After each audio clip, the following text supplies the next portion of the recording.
Sombre divinité, de qui la splendeur noire brille de feux obscurs, qui peuvent tout brûler, la neige n'a plus rien qui te puisse égaler, et l'ébène, aujourd'hui, l'emporte sur l'ivoire.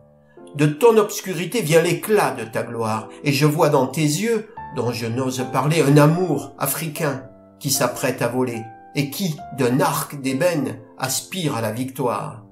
Sorcière sans démon qui prédit l'avenir, qui regardant la main nous viens entretenir, et qui charme nos sens d'une aimable imposture, tu parais peu savante en l'art de deviner, mais sans t'amuser plus à la bonne aventure, sombre divinité, tu nous la peux donner.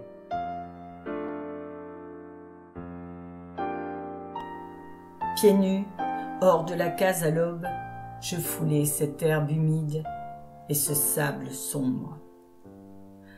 La mère à moitié endormie me prenait dans ses bras comme elle eût accueilli un poisson égaré et retournait à son sommeil, indifférente, sans s'étonner qu'il fût plus gros qu'un exocète. Il est vrai qu'on y jette tant de ferrailles, de cadavres lestés qui s'en vont droit au fond rejoindre l'or des galions. Les cargaisons clandestines et les aérolithes lourds de rêves qui traversent la nuit, de plus loin que le ciel.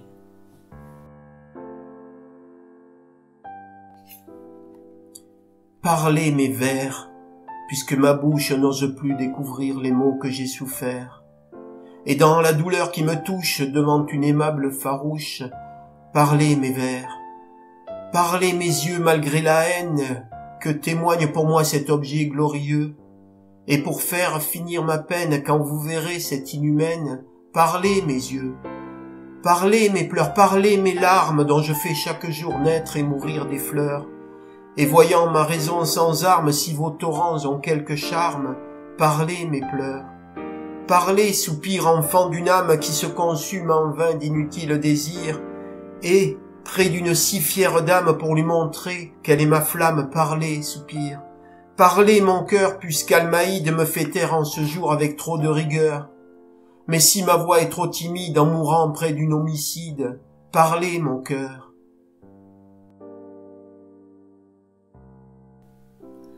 Alors sur ces rivages la mer obscure, comme lisant dans ma pensée la mer bougea.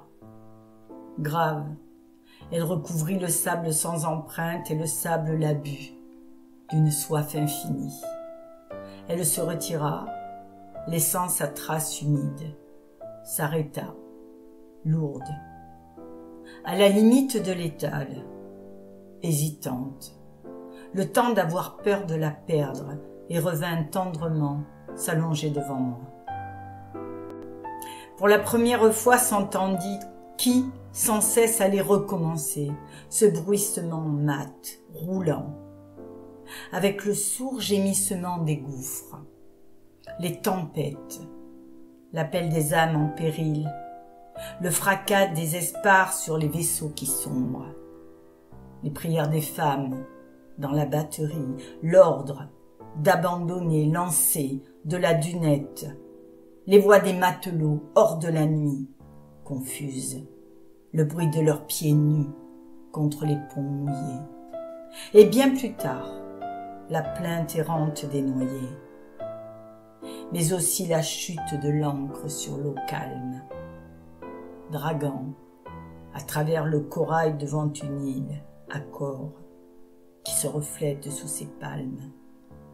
Au miroir maintenant éclaté du lagon, une île neuve, issue des brumes matinales, répercutant le choc dans ses vallées profondes et sur la plage, enfin, le cœur des Hyménées.